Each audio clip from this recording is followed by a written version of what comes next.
the New Zealand Tech Podcast, brought to you by Gorilla Technology, proactive and strategic IT. Hey folks, greetings and welcome along to the New Zealand Tech Podcast. I'm your host, Paul Spain, and a real privilege to have Igor Portugal joining us for the first time on the show. How are you, Igor? Thank you for having me. It's been a long time coming, Spain and Portugal in the same podcast. Yeah, it's funny, isn't it? But yes, it has happened. So we've known each other many years, but this is the first chance we've had, and here we go. Well, maybe you could just give a quick intro for listeners in terms of where you fit into this big wide world of tech in New Zealand, because you've been a key part of the tech community in New Zealand for a long time. But what are you currently doing, and what's your focus these days? Thank you, Paul. Yes, I've been part of the New Zealand tech community for over 30 years now. Since I've been a software developer back good old days of Peace software. I'm sure a few listeners or people who watch still remember that. Been an entrepreneur for many years. Been running my own startups, built a career in tech sales, and now I operate as a fractional executive across 4 different companies, cybersecurity, AI, technology. I just love seeing technology help businesses and people with their lives. I'm a technology for good person. I think technology helps us live much better and more fulfilled lives. Yeah, I think we cross over on that. And also we should mention your book, Unasked Question. Thank you. That's worth a mention, because that's just come out in the last little while. In the last what is it, 6 months or so? Yeah. So we've got a copy sitting here on the table.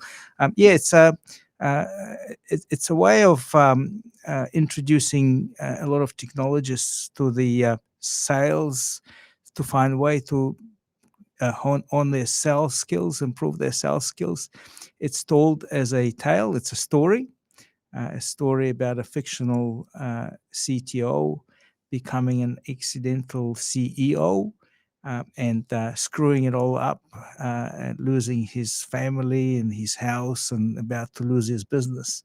And then he needs to learn sales skills in order to dig himself out of the hole.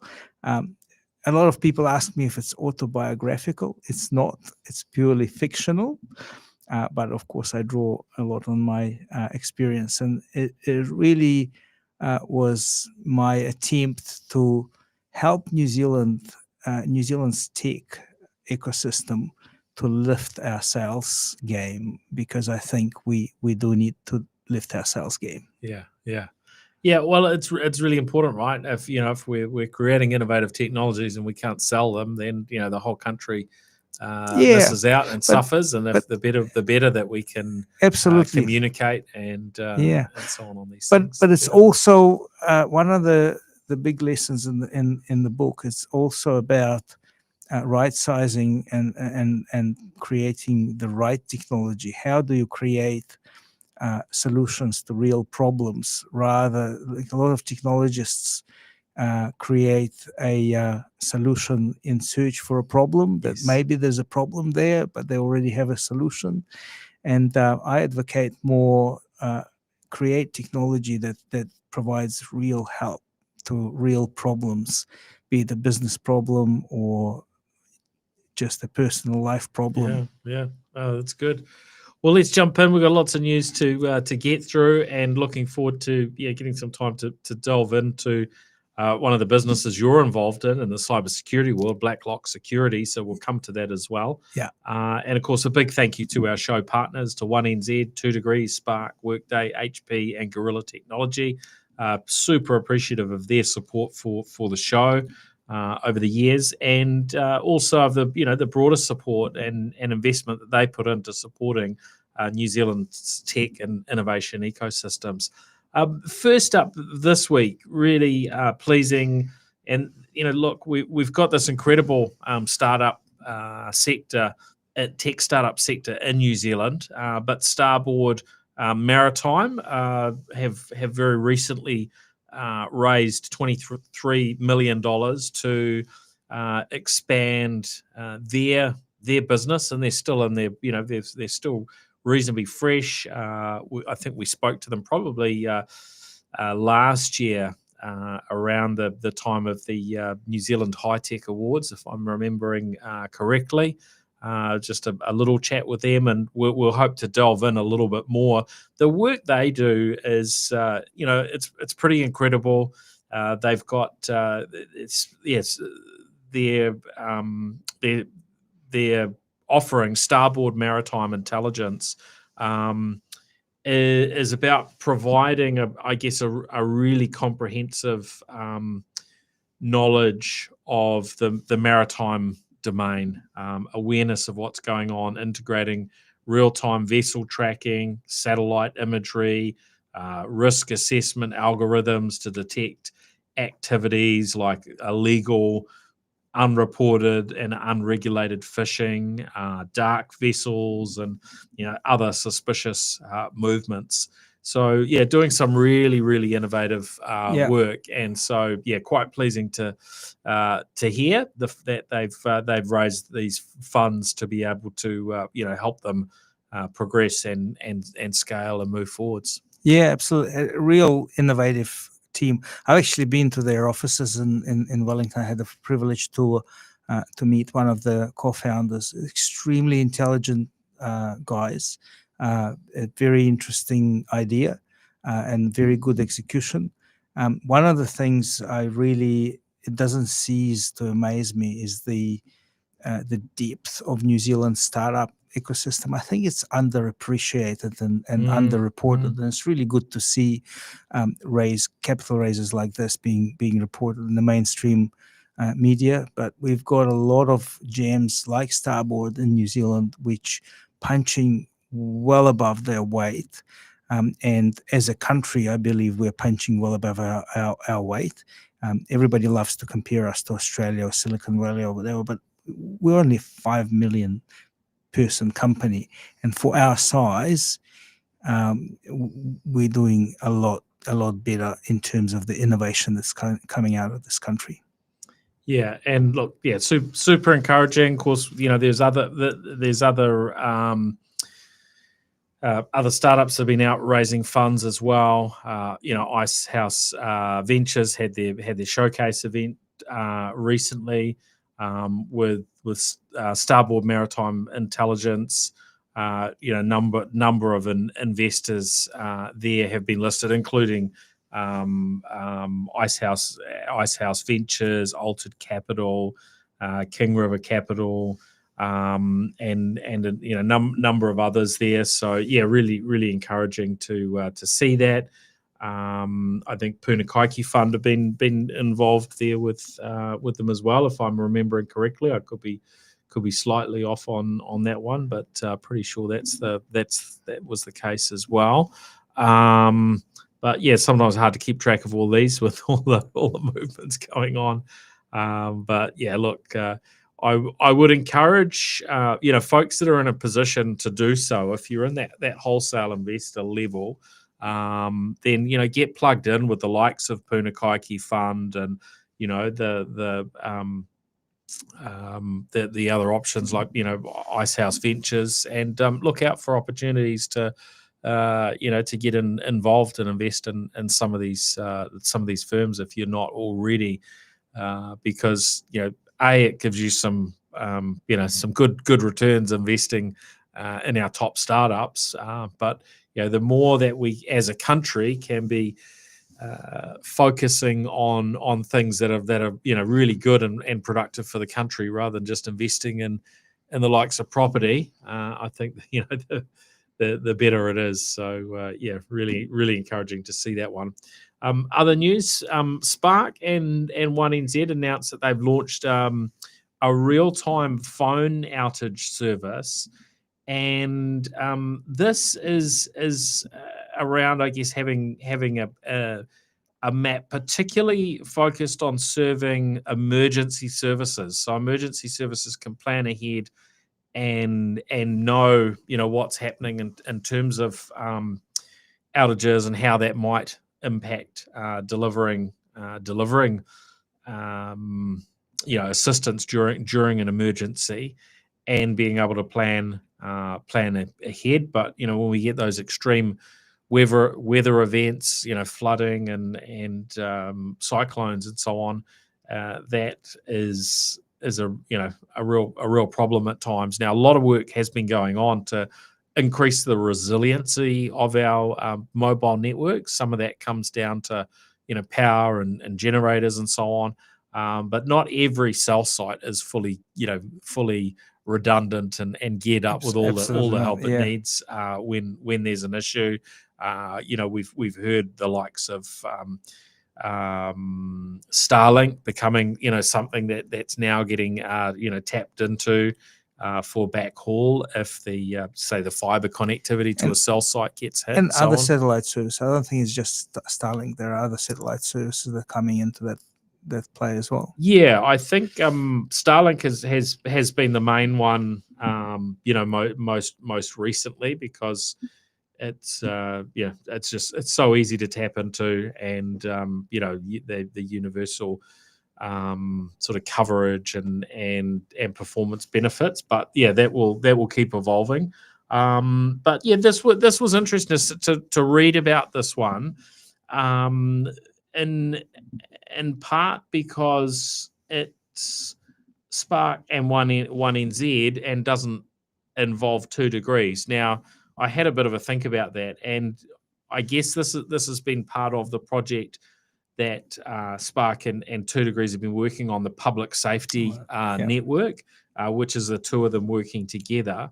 And they were highlighting, look, this is the first time that 2 mobile networks have worked together to be able to provide this sort of information, this sort of dashboard where you're getting that transparency on what's happening network wise across 2 operators. And in fact, their statement said that New Zealand is the first country in the world to offer this type of thing. I guess my challenge would be to our telcos listening. Hey, how can this be expanded out to all the networks, and how can we work together, for the good of New Zealand? But an absolutely fantastic achievement so far, and let's see if that can be pushed further. Now, I'm sure there's some commercial aspects in the background which we quietly like to put those things aside and look at what's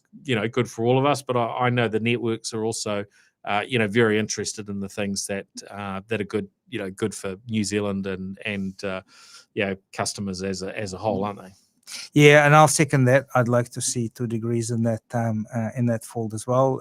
Again, don't have a lot of background of commercials, but I'd like to acknowledge that actually New Zealanders are reasonably good at collaborating. We've had the likes of Twins around for a long time, bringing all the telecommunications companies together.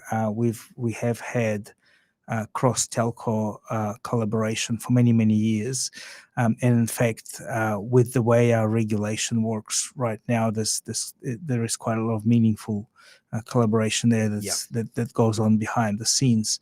So from that perspective, I think as a country we're not doing too badly. Just another little local story. We won't delve too much into this, but I saw RNZ picked up on the Electric Avenue festival. Now, really big and successful event.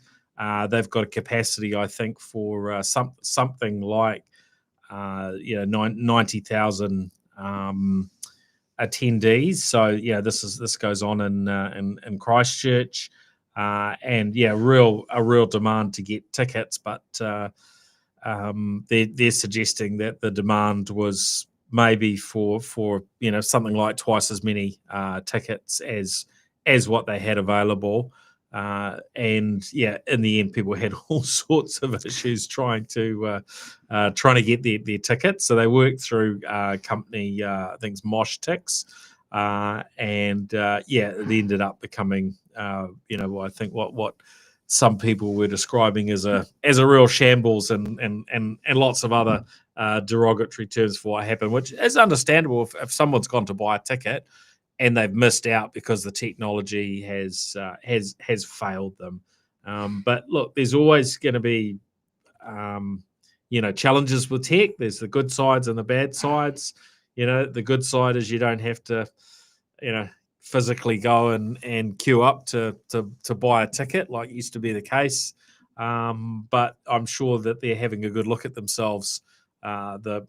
The Mosh Ticks, crew who run the system and are making sure that they've got something maybe a little bit more resilient next time around, right? Yeah, well, and also I think it's a very good showcase about how dependent we are on technology nowadays, and what it means when it fails.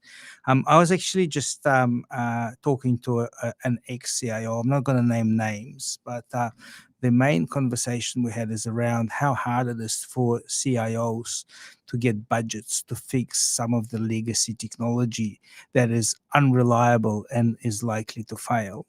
And a lot of CEOs and boards, unfortunately, do not take that risk of failure seriously. And I think we need to, that's what, coming back to my my book and the technologist's quest to unlock the sales algorithm is helping technologists, including the CIOs and internal IT teams, to be better salespeople and better understand the business and the actual business impact of the technology that they deliver, will enable them to articulate better the value of tech and the impact that it has when it fails. And I think in situations like this, I'm sure there is a very good business case to build some resiliency and some redundancy. Sometimes you need to build some manual processes redundancy. Sometimes it's just redundancy for technology. But we live in the age where technology can't just work all the time, really.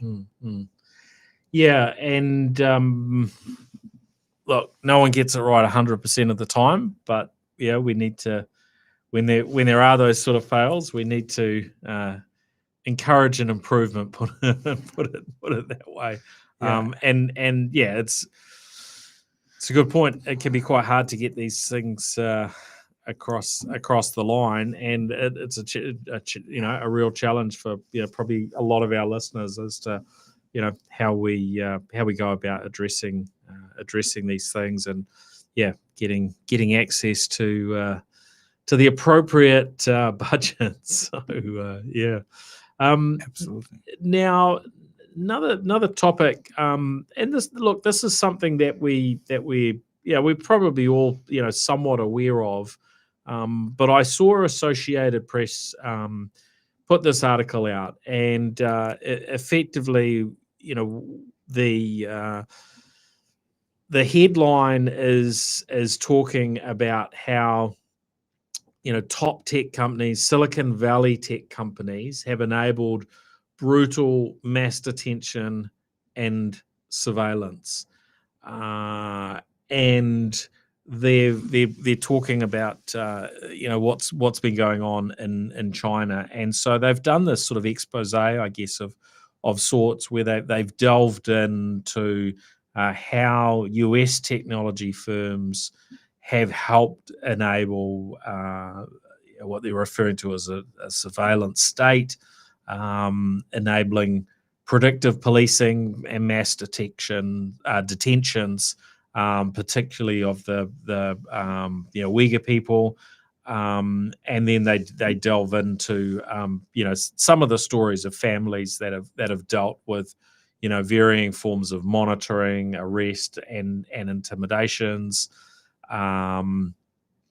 People that have maybe protested having land seized and the like, and that even though there are these sort of restrictions in place, on American companies in terms of hardware and software and chips that are allowed to be, exported into certain areas for certain reasons, effectively underpinning a lot of this, state control is American technology. And so I think it is important for us to be aware of the downsides of how technology can be used. And there are times where it is practical and possible to reduce and to minimize that in varying ways. Sometimes that's just companies thinking, well, what's the ethical approach in a particular situation. Sometimes we see governments step in. Curious what your thoughts are on this stuff, Igor. I have a different view on this, I guess.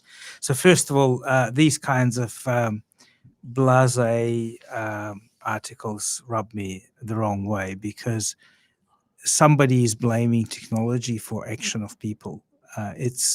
Let's just first of all see what the problem is here. And the problem is, according to the report, Chinese government is oppressing a group of people within China. Okay. Yep. So without getting into Chinese politics, because I'm not here to judge what Chinese do, but let's say you disagree with that, and I know some Uyghur people, and I sympathize with them. I would disagree with the treatment of their people, but let's recognize the fact that it's not the technology that's doing wrong by those people. It's the people, it's the government that's doing wrong by the people. So it's a political problem. To make it a problem of the technologists is a little bit ridiculous. It's a little bit like, okay, well, you've got guns, you've got knives, so all the people who manufacture technology that goes anywhere in that supply chain will become to blame for whatever, for the way the tool is used. You can't blame the tool maker for the way the tool is used, and nor. I'll just interrupt there. I mean, if your weapons manufacturer was selling, guns to 5-year-olds, then or giving away guns at the school gates. Sure. So I think that there are some nuances here. There are nuances here, but that is the guns at the school gates would be a regulation of a local land with the local government. Let's turn it around. Let's say a government in, I don't know, Kazakhstan decided to give guns to 5-year-olds, and they've had enough of them. What can you do? What can you do then? Nothing. It's their politics, and it's the way they run their own country. Sure. And we can't blame tech for actions of foreign governments. But where I see the problem with these kinds of with these kinds of articles and these kinds of news is people who don't understand technology go, we need to vote for a protectionist government or someone like Trump to start putting walls between countries and walls between and blockers in trade. And the challenge we have in technology is that if anything, the open source revolution in IT has shown us how fast we can innovate if we all work together. Okay, and if you think about the progress that China has made with their 1.5 billion people in the last 20 years in tech, where they were completely cut off from the West by the Chinese firewall. Imagine if we could all work together in that time and would have made all of that progress together, how much further all of us would have been. So that's one point, is that the challenge I see with these kinds of articles, that they misplace the blame from the political bodies into technologists' bodies, and that leads to meddling with the way technology is being developed. That's one. And the second one is that not all technology, the technology uses, when they're regulated and when they're stopped, that means that people that are being oppressed and that are being surveyed, they don't have any tools to defend themselves. So equally, this same technology, if there was no oppression in place, could have helped these people evade that surveillance. Right? There are AI tools that could potentially help you get out of this. There are tools you can use to keep yourself safe.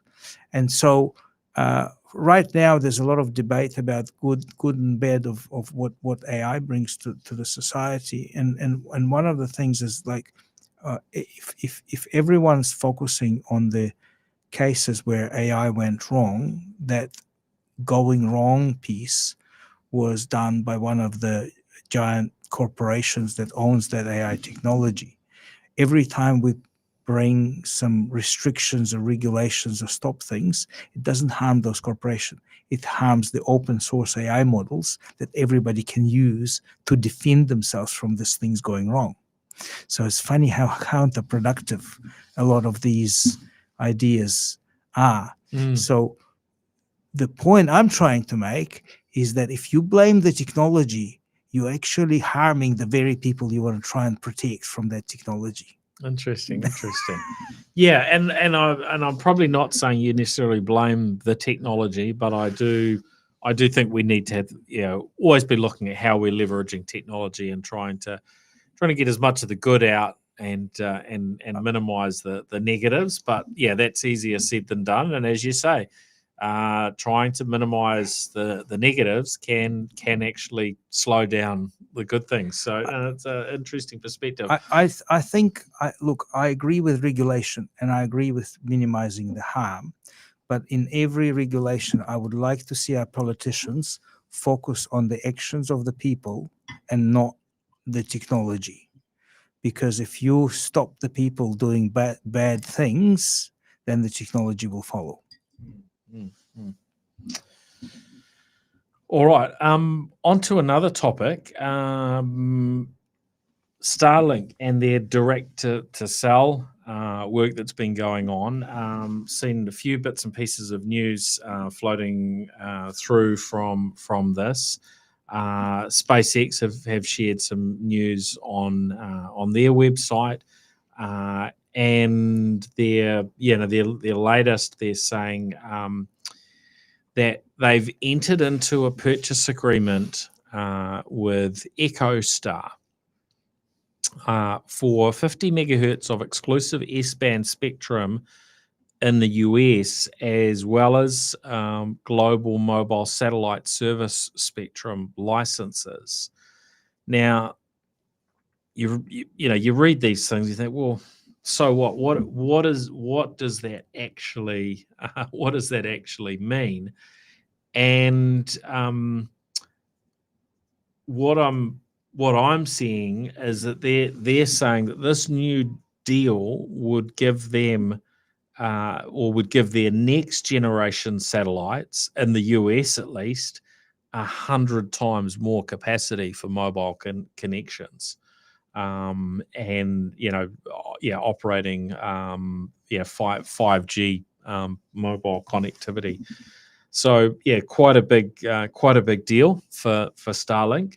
Meanwhile, in the background, I guess the competitive offering, which is AST Space Mobile, they've been working away pretty hard on their own offerings, and their approach is quite different to what Starlink are doing, who putting up thousands, ultimately tens of thousands of smaller satellites. AST Space Mobile are around having less satellites but much bigger, and so they now have ready their FM1 satellite, which is the first of their second generation, weighing 6.5 tons. So this is going to be an absolutely massive satellite, which they're hoping to be able to see that launched into orbit over the next month or two.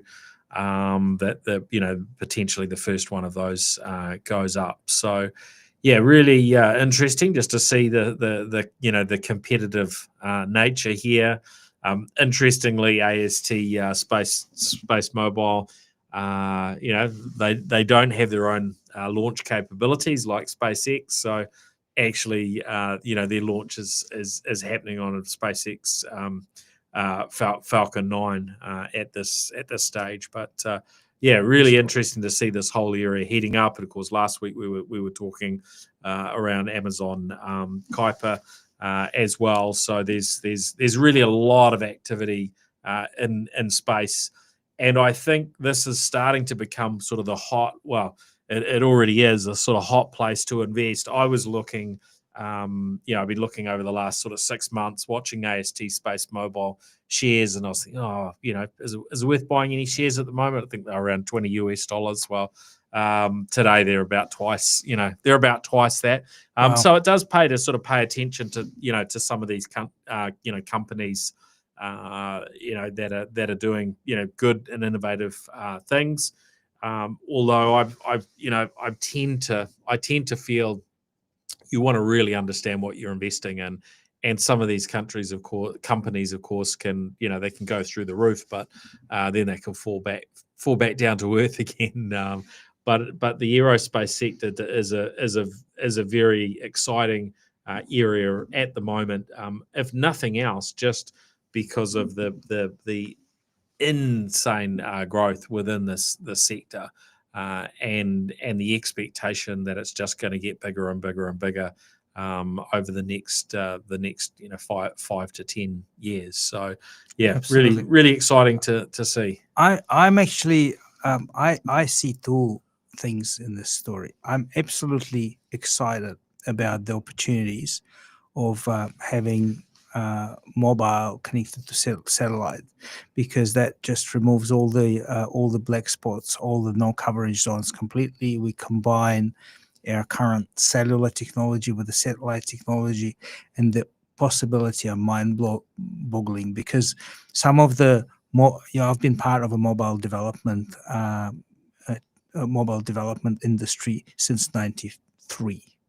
So since '94, I was back in the day developing Apple Newtons, and there's always this issue of connectivity when you develop that's been diminishing.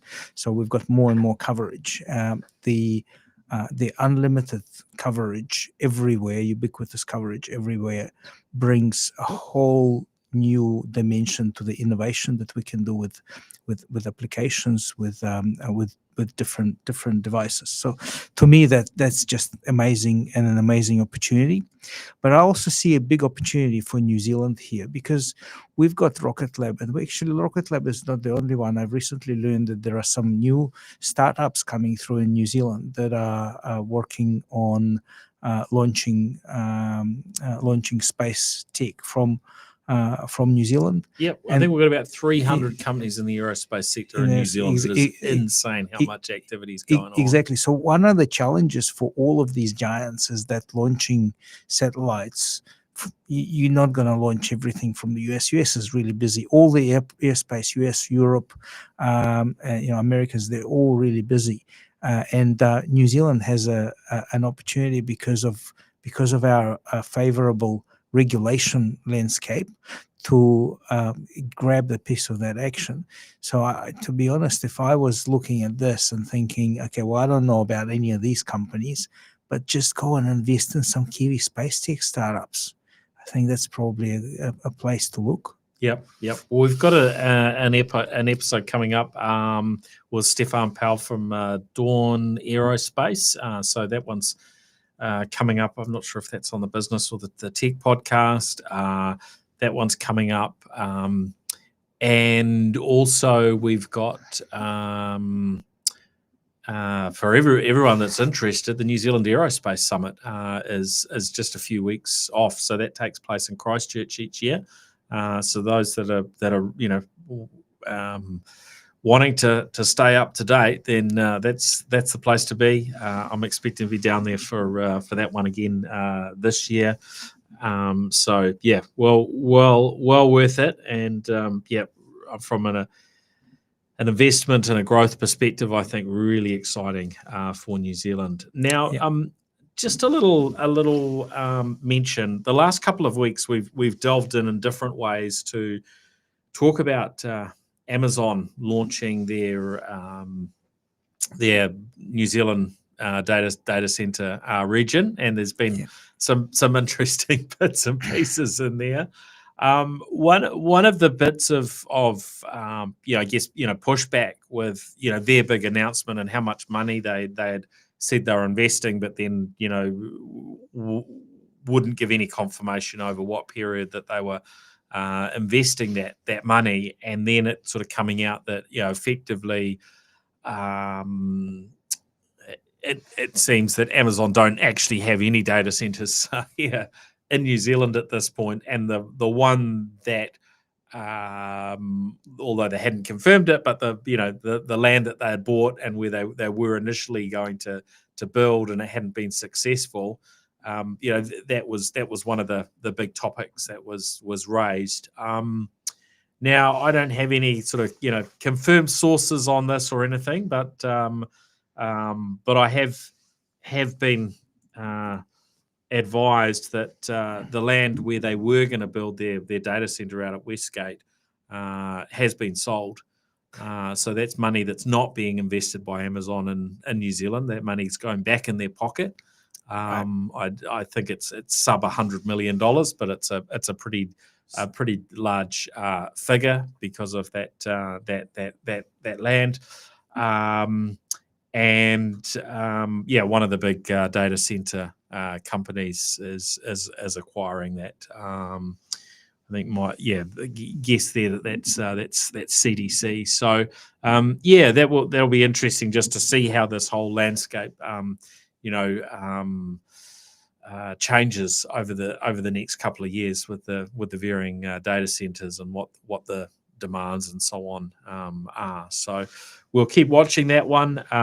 This is just these things you pick up in quiet chats. So I'm no doubt we'll hear a little bit more official from the more mainstream news sources over time, and we'll find out a little bit more on that front. But just thought we'd mention that one to fill in the picture. That said, sure. AWS, Amazon have been in touch, and they do seem open to maybe we'll have them on a podcast over the next month or two. So I've had a few emails backwards and forwards. So let's see. It'd be very good if they're willing to sort of front up and maybe tell us things from their perspective in terms of how things are playing out in New Zealand. Now, a big one before we sort of delve in onto hearing a bit about BlackLock. There were a couple of other things. Last week, of course, we had Apple's new announcements, as we do around this time every year. iPhone Air, their new slim phone, the iPhone 17, the 17 Pro. You've got new Apple Watches and AirPods. So quite a lot packed up in there, and I guess we'll probably share more about those once I've had a chance to really get sort of hands-on with the technology. I think one of my common complaints around these sort of new announcements from our top tech firms in terms of devices each year, has been that we've and it's not necessarily the fault of any individual company, but we're on more an incremental sort of cycle these days rather than huge leaps and innovations. That said, I am very curious to try out the cameras and the new iPhone 17 Pro. They have this new 2 terabyte storage option in the Pro and Pro Max, but that's a $4,000 investment. But I guess we haven't necessarily seen our phone prices jumping too much over the years. We've got used to a lot of other technology, stays the same over a long period of time, inflation proof. So that's interesting. I did read some interesting capabilities in their A19 chips that are included, which are designed to make the memory more secure. So dealing with malware and so on, minimizing sort of some of those risks. And then there's the whole topic of Apple have really been pushing things towards the eSIM, and so we seem to be journeying reasonably quickly away from physical SIM cards, and I wouldn't be surprised if it's next year or the year after that Apple may well stop selling iPhones that use SIM cards. That they've already led the way on that with the iPhone Air and also with the iPhone sold in the US market. Yeah, well, I'm normally an Apple fan. I love Apple technology. I kind of live in the Apple ecosystem, but I must admit, I was a little bit underwhelmed with this year's announcements. I'm with you about the cameras. I would love to see the iPhone 17 camera system. That does look quite cool, but it's not enough for me to go and shell out for 4K for a new phone, to be fair. And my current phone is fast enough for me to do what I need to do, and good enough camera. But I must admit, I am really impressed with this live translation service that they built that into looks the pretty new cool, doesn't it? New operating system. I Yeah. can't wait to try that. Yeah. I wanna figure out that, see how that works. I've got an overseas trip planned later in the year, and I'm keen to see if I can speak the local language like a pro. Fantastic. Yeah. Well, this is all all part of moving forward with technology, right?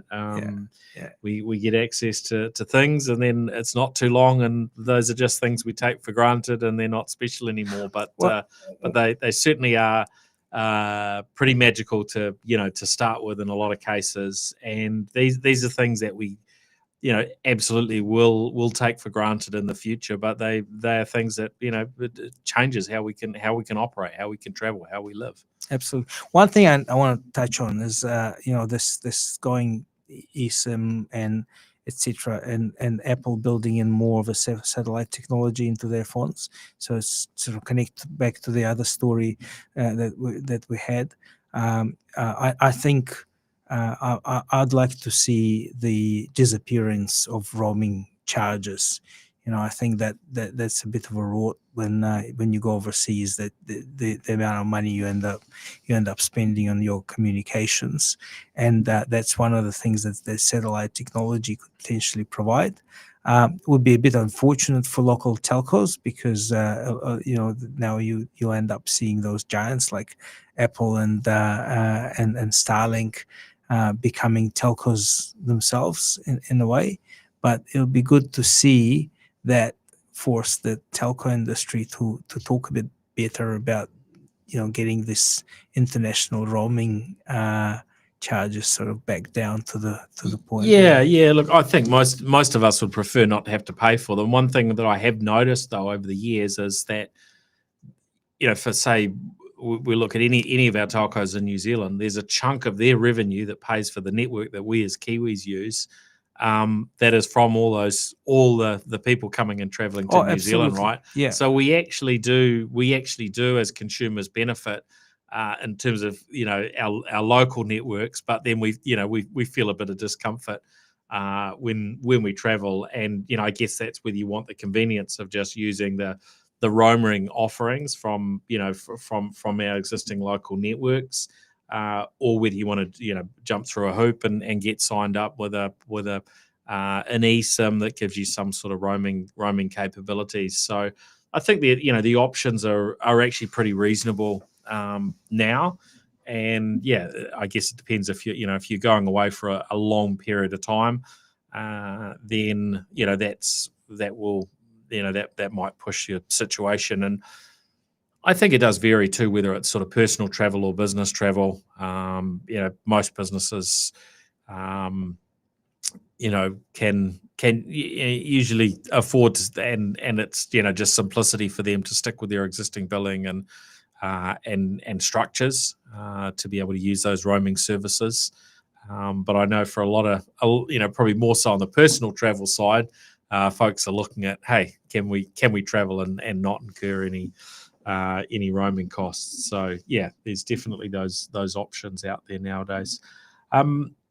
Just a very quick touch on news story, and that Reuters reporting on US and UK preparing to sign a multi-billion-dollar technology agreement.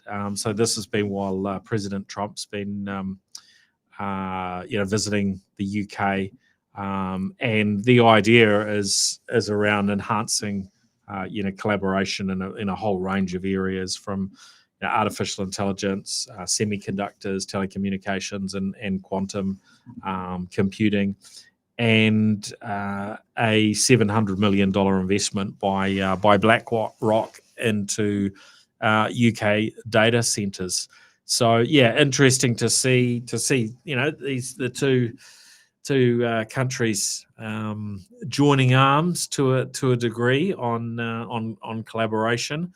I guess this is the sort of thing that if it works well, that it helps provide jobs on both sides of the Atlantic, and helps move forward innovation.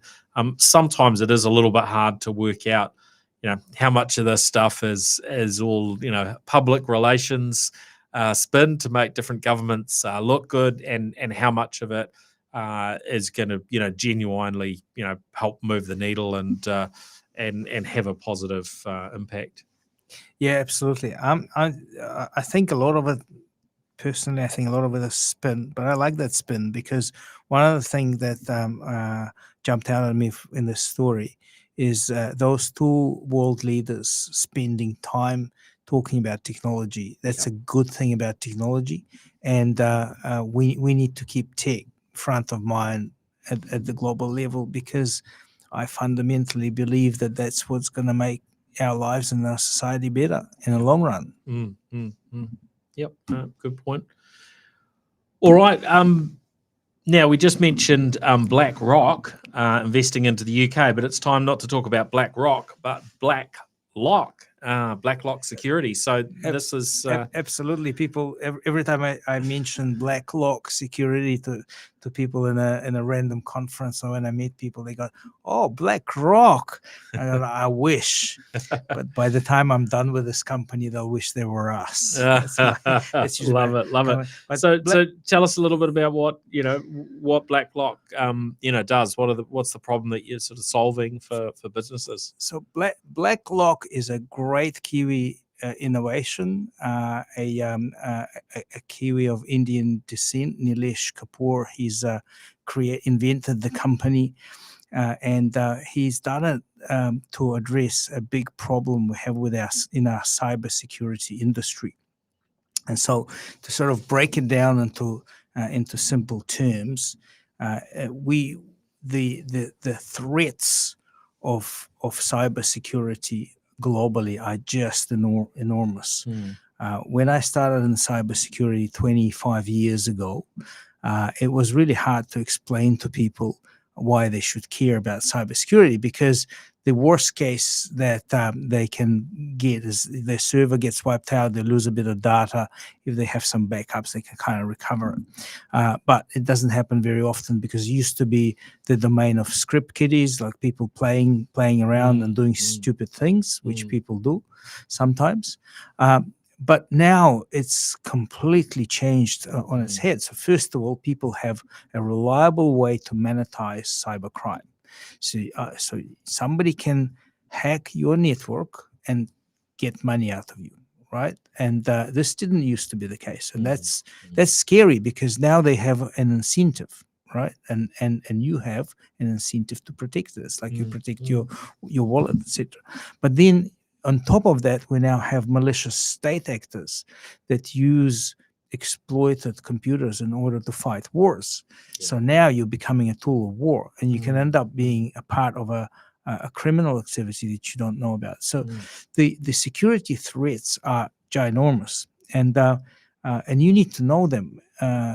People ask me, well, what if I secure everything so no one can can't break through. Well, Mm. that's impossible. It's a little bit like saying, can you secure your house so nobody can ever break through? Mm. Well, somebody can grab a rock and throw it through a window. That's your Yeah. vulnerability. Or drive a bulldozer. Or drive a through the front bulldozer door. through it, right? Yeah. And if you want to secure against that, you need to put bulletproof windows, but we don't. We just know that this is my vulnerability, Yeah. and that's the threat that I live with. Yeah. So in the cybersecurity equivalent of that, we have a thing that's called penetration testing. And what penetration testing does is it finds where vulnerabilities are in your cyber defenses, be it your applications, how well your data protected, or your network, how well your network is protected. So every network, every application, every piece of software has some vulnerable elements where, because you communicate with the world, so you have some vulnerable places Yeah. where a malicious threat actor can get through. Mm. How do you know where they are? Well, this is what BlackLock does it provides a service to test and find those vulnerabilities. Now, that service is nothing new. There's lots of companies that do that service, but the challenge is because cybersecurity has always been a domain of black hat hackers who sit in the corner of the room and do their magic. And a lot of the work that they're doing is fairly manual work that takes time. They love it, they have fun with it, but they take a lot of time, and that time in business world means a huge investment Yep. that you need to spend. So not only you need to spend all the money securing your networks, now you need to spend a lot of money actually checking how do you know your security works. And what BlackLock has done, which is quite unique, is it automated quite a lot of that manual work, because Nilesh used to be one of those hackers in the corner, but he's like, "Oh, I'm doing all this stuff. A lot of it is actually getting quite boring because I'm doing repetitively same thing every day to check security. Could be Gotcha. automated." Yeah. Yeah. And so what BlackLock has created is an automation layer that enables businesses to use our services at a much lower price point and also use them much faster, which means that they can verify, find where their vulnerabilities are, find where their threats are, and be able to do something about it to defend themselves better. And the business has been around about four 2018. years? Oh, okay. Since 2018, Yep. yeah. Okay. The automation platform's been around since 2021. Right. So that's been Yep. around for 4 years. But Yeah, the business, Nilesh started in 2018 with a view of he's going to be doing what he was doing all along, but he wanted to automate his job. Yeah. And so he hired a team of developers, and because he's a talented pen tester, these guys make quite a lot of money. So he's been plowing all the profits he was making doing pen tests manual way into the team of developers building an automation framework for him. And he launched BlackLock platform in 2021, and it's been really, really successful. Fantastic. And that's not just selling in the New Zealand market, right? We've got internationally. Clients all over the world in more than 10 countries. We've just landed a distribution deal for Australia with a local distributor called Wavelink. So Wavelink is a technology distributor, which means what they do is they bring innovative technology like BlackLock into Australia, and they engage with all the managed service providers, companies like Gorilla Technology, in order to deliver that service to the end customer. Yeah. And that gives us access to the entire Australian market, which is about 6 times the size of New Zealand market. So it's really exciting. Yeah. Really exciting. Oh, that's great. That's really good. Yeah. Well, been great to have you on the show, Igor. Anything else you wanted to add before we finish up? No, it's been a pleasure, and I'm glad we had this Spain-Portugal conversation. I think as the neighbors in the other side of the world, we should do this more often. Yeah, no, it's been really good to have you on the show. Really good to catch up, and thanks everybody for listening in. We'll look forward to catching you on the next episode. Of course, a big thank you also to our show partners, to Workday, 1NZ, 2 Degrees, Spark, HP, and Gorilla Technology. Now, of course, if you've been watching our live stream, make sure you're following us on your favorite audio platform, be that Apple Podcasts, Spotify, YouTube Music, your favorite podcast app. You can follow us on those platforms. And, of course, if you're listening to the audio, make sure you're following us on YouTube.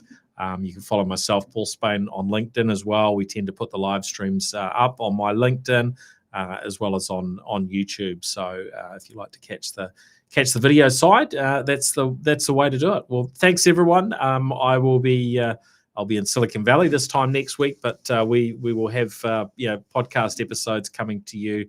I think during that time that I'm traveling. So all the best. Haere The New Zealand Tech Podcast, brought to you by Gorilla Technology, proactive and strategic